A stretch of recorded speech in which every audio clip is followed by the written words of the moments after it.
Hey guys, Mrs. Gatch here. Today I'm going to show you how you guys can create your custom YouTube channel header in using Photoshop. So to start out, you guys, I have shared with you the YouTube template, header template already that's made for Photoshop. So if you guys open that up, it is in your email. And this is exactly what it looks like. Now this is really, really useful because this shows you the different ways that your YouTube channel, the different dimensions, how your YouTube channel is featured across different media platforms. So here, this is the desk minimum and mobile. So if you look at it in your phone, if you're going to create a header, this is the area that people would see. Then you have tablet, you have if someone would maximize their desktop, and then you have television. So there's a lot of different ways that people watch YouTube, and you just want to make sure that your header is formatted for all four of those. So to start off, the most important thing that I always like to tell my students is that anything that you really want featured, the most important icons, graphics, colors, you want them to be here in this text and logo safe area, all right, this background.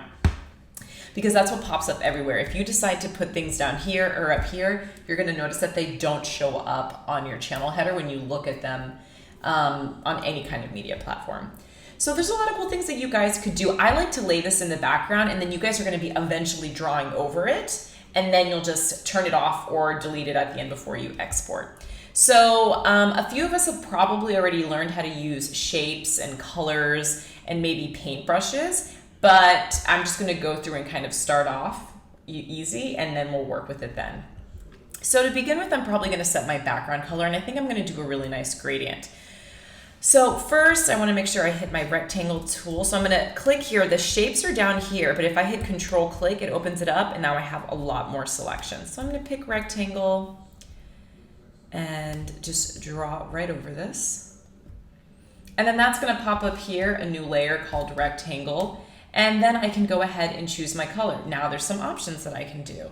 I can pick a solid color, for example, so I can make a pretty blue, or I could do a gradient. Now, if I wanted to adjust my gradient, I would have to double click on here and then mess around and adjust my colors. So if I wanted to have like a really nice blue on that one, or that purple, and then, no, I kind of like how that looks. Perfect. So I'm gonna hit OK, and then you guys can actually do quite a bit with your gradient. If you move this around, it'll show you, it'll just give you different areas of your gradient direction. You can also, if you want to choose a radial filter, so radial, it comes from the center out. You can decide how you would want that to look. There's angle, reflected, and then there's diamond. So you guys choose what you like. I'm gonna stick with linear and just keep it nice and easy. And I just made mine go from right to left, left to right, etc. So now, one thing that might be really good for you guys to do, if you've set your background color, go ahead and turn down the opacity of it, because you're gonna want to be able to see your background. You're gonna wanna see where you wanna put your text and logo safe area. So I'm making a background for SAS Digital Media. So I'm gonna go ahead and pick my text tool over here. The one we're going to basically stick with is horizontal type tool, but also show you if you guys wanted to use the vertical type tool.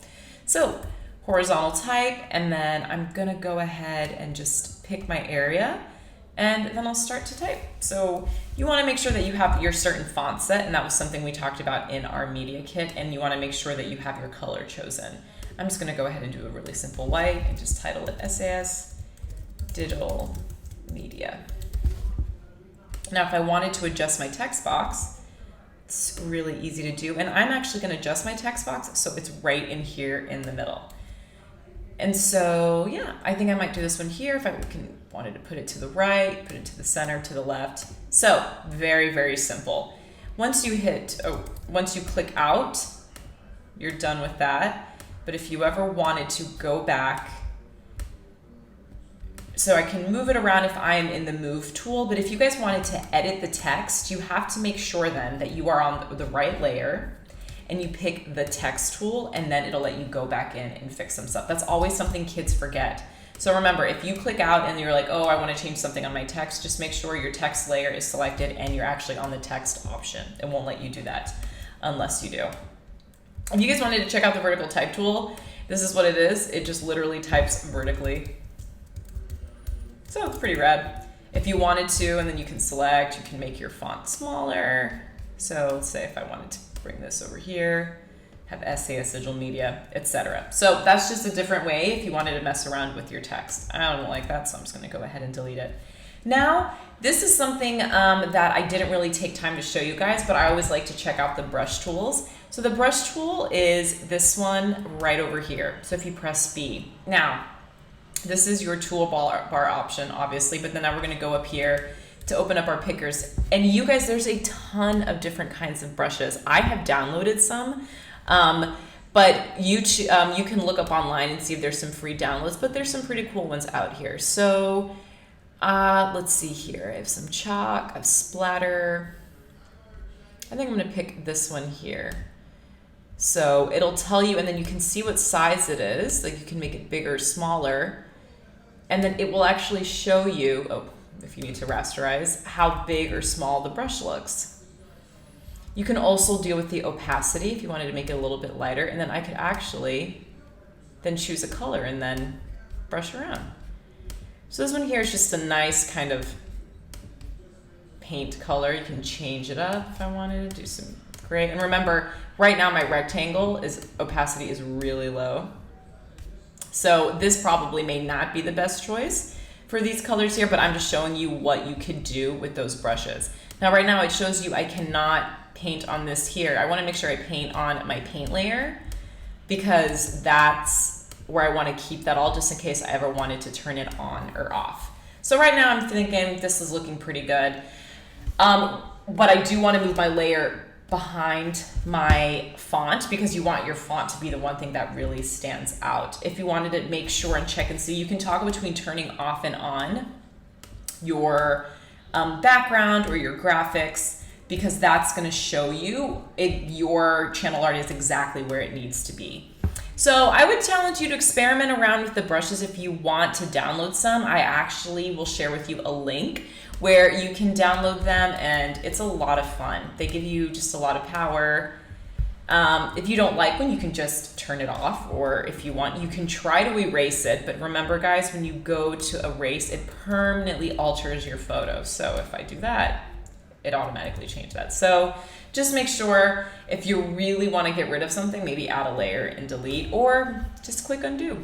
All right, so let's say I'm feeling, okay, this looks pretty good. I'm going to go ahead and export it. I hope you guys would take a little bit more time. You can put in graphics, you can put a picture of yourself. You can also pick some really interesting backgrounds, but have some fun with it. Just always make sure whatever your title is, guys, always stays in this background area here. Okay, that text and logo safe area, that's where you're gonna put all the important stuff, and everything else around here is just for having fun with patterns and decorations.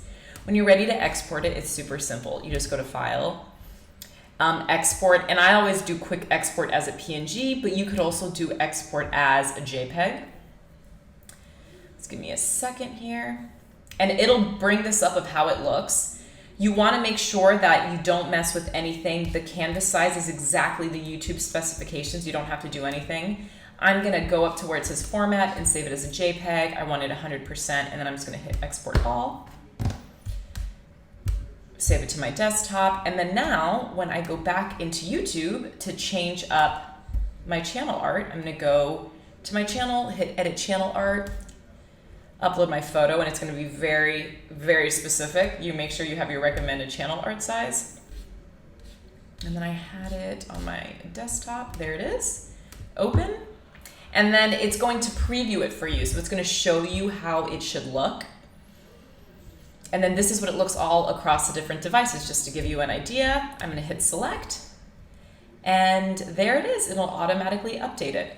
So I'm really excited to see what you guys create. I really believe that customizing your YouTube channel is one of the first steps to really getting out your work there. Remember, we're going to be getting into our film unit as soon as I get back from Shanghai. So you just want to make sure that your channel looks good and it shows off your work.